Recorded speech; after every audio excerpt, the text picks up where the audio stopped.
Earned doctorate in applied philosophy and art history at the Union Institute and University of Cincinnati. Undergraduate and graduate degrees in American and British literature from John Carroll University and a law degree from Cleveland State University.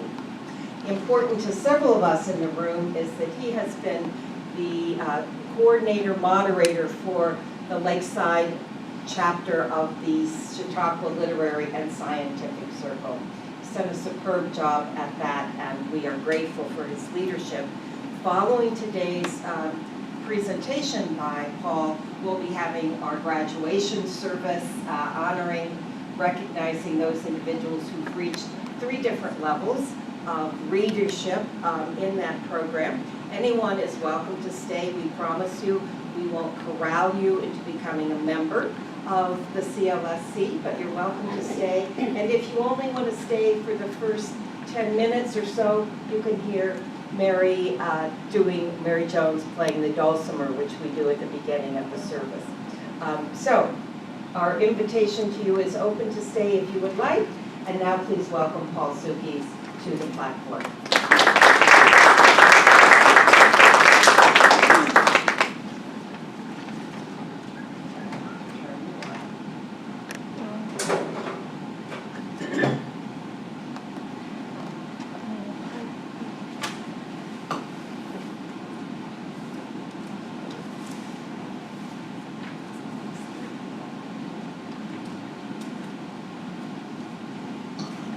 Can you hear me?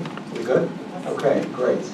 Thank you, Gretchen, for that introduction. I appreciate that. I'm not sure I deserve all those words of praise, but I'll take them anyway. So thank you. There's a handout. There are 2 handouts, actually.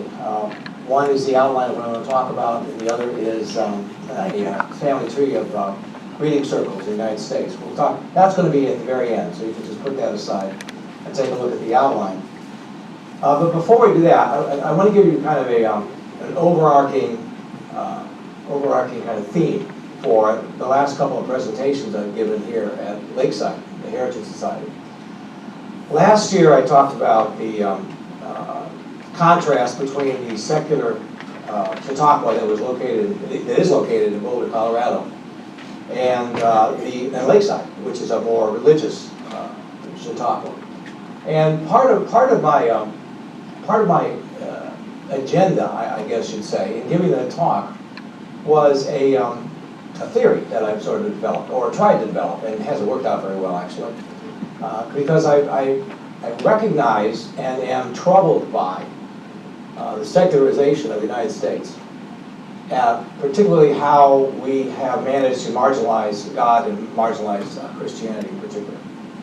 And at one time I thought, well, I've had enough of this. Let's throw this out and let's establish a theocracy. That'll do it.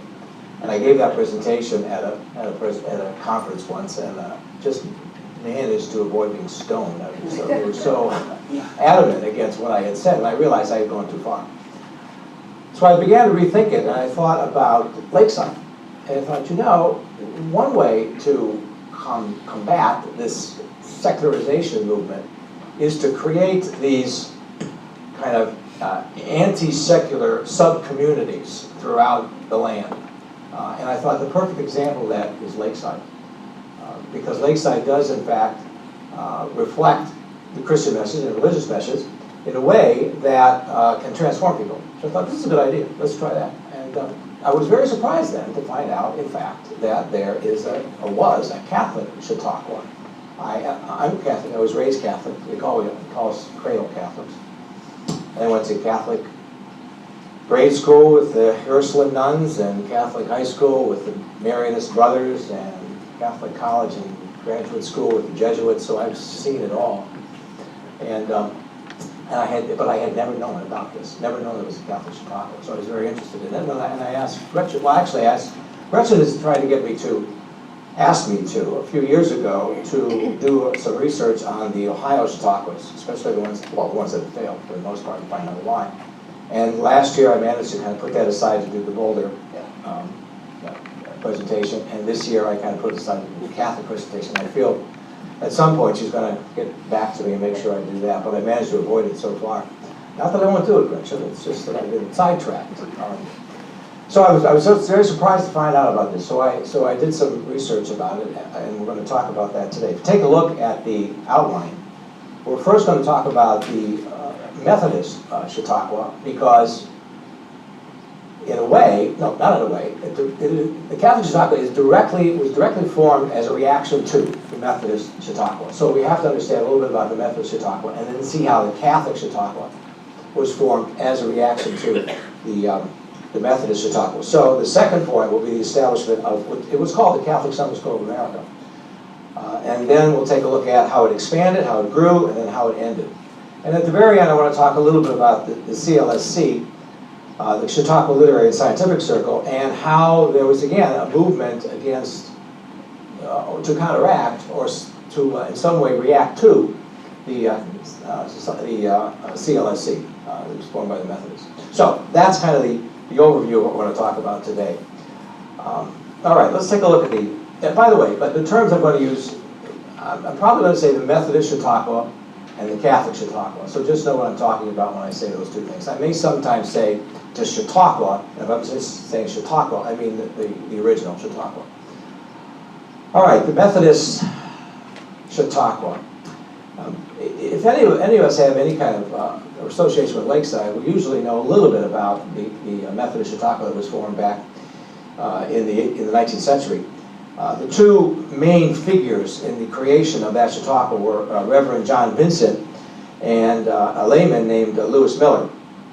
Both of these guys believed that human progress would occur only when people were better educated, only when they worked to improve themselves. And education was the way to improve themselves.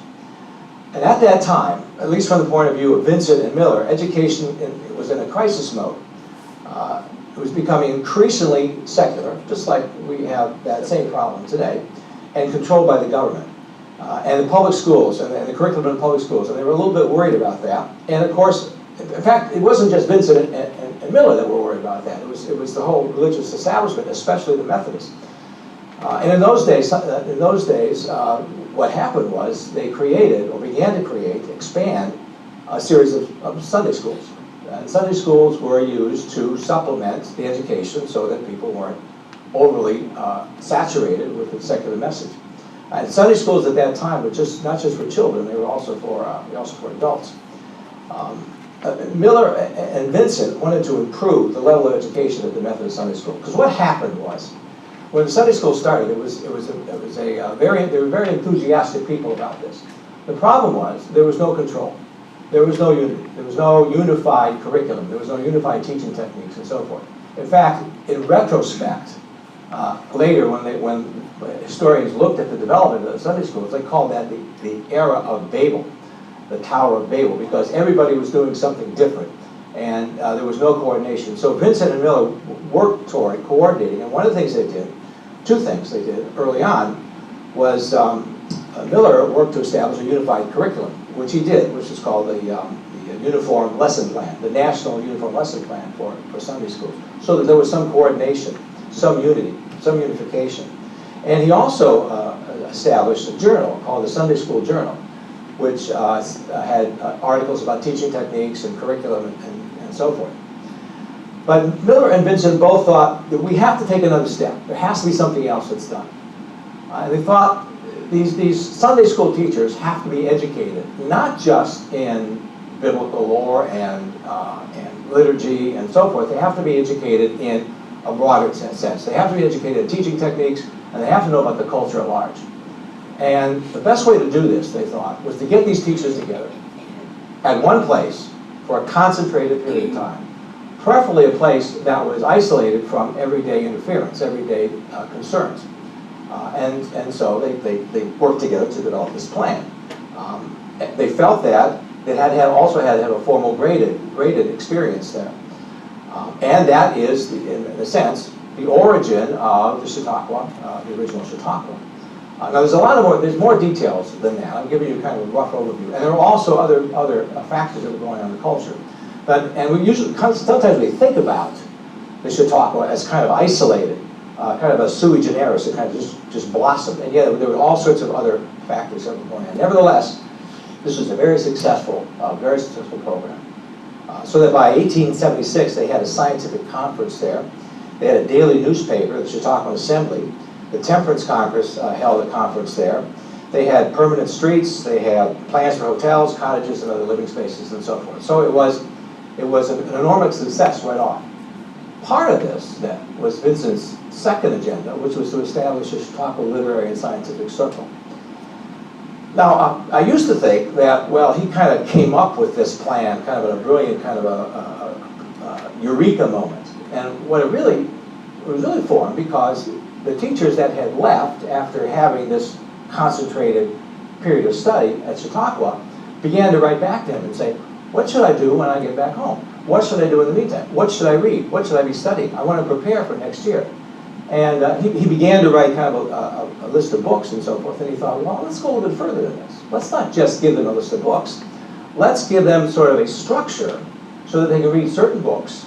They can be tested. They can get a diploma. There can be a certain degree of unity and certain degree of ceremony. In fact, let's create sort of a mirror of higher education.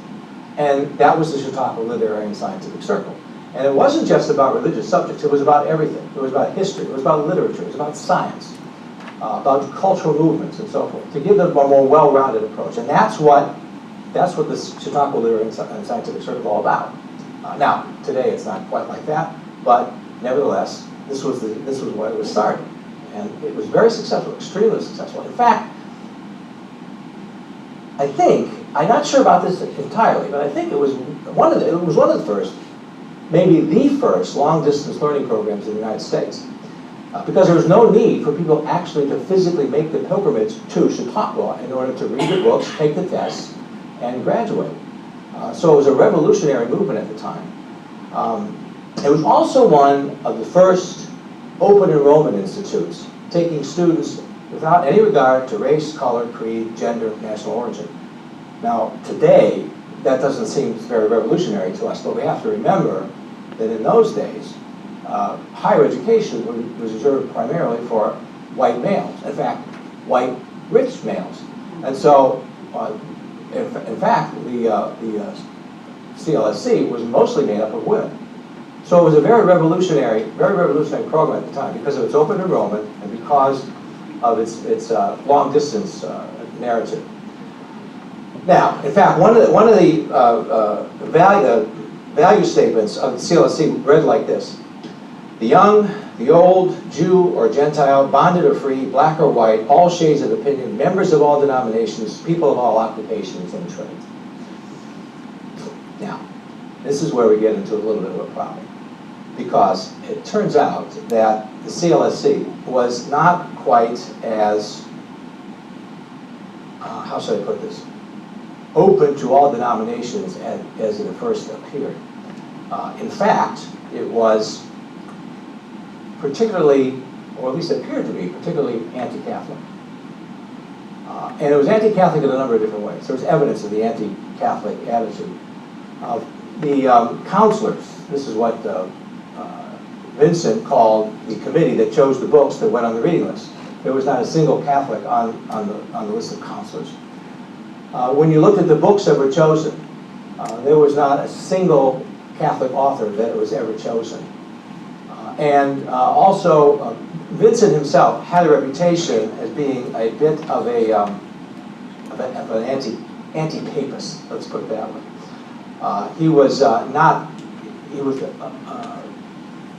should I put this? He was afraid of the Catholic influence over things like public education and books in libraries and things like that. So this has caused a bit of a stir in the Catholic hierarchy. Now, I don't, when I look back in the research I did, it doesn't seem like it was really the Catholic hierarchy in the sense of the bishops and the cardinals and pope and so forth. They weren't really worried about this. It was the ordinary kind of in the streets clergymen and laymen that were concerned about the reaction of that people would have to Chautauqua in its anti-Catholic attitude. By the way, we can't really blame the Methodists for the anti-Catholic attitude that they had, because it was really kind of a movement in the 19th century. Part of it had to do with immigration. There were enormous numbers of immigrants from between 1850 and 1870, from Ireland, from Italy, from the Slavic countries, from Lithuania, Latvia, Estonia, and of course they were predominantly Catholic. And when they moved into the eastern seaboard cities, they began to take the jobs from the natives. And that, of course, created a reaction to that. And they were also union organizers. And so there was a movement against Catholicism at that time. So it wasn't just the Methodists. It was part of the whole culture at the time. So understandably, in Catholic circles at least, the CLSC became labeled, and along with it, Chautauqua, as being an unapologetic tool of the Methodist hierarchy bent on spreading anti-Catholic rhetoric. Now, I don't think it was that, but that's what it was from the Catholic point of view. And so, a couple of guys, and I think this is very interesting, because in the creation of the Chautauqua, the New York Chautauqua, the key figures were a clergyman and a layman.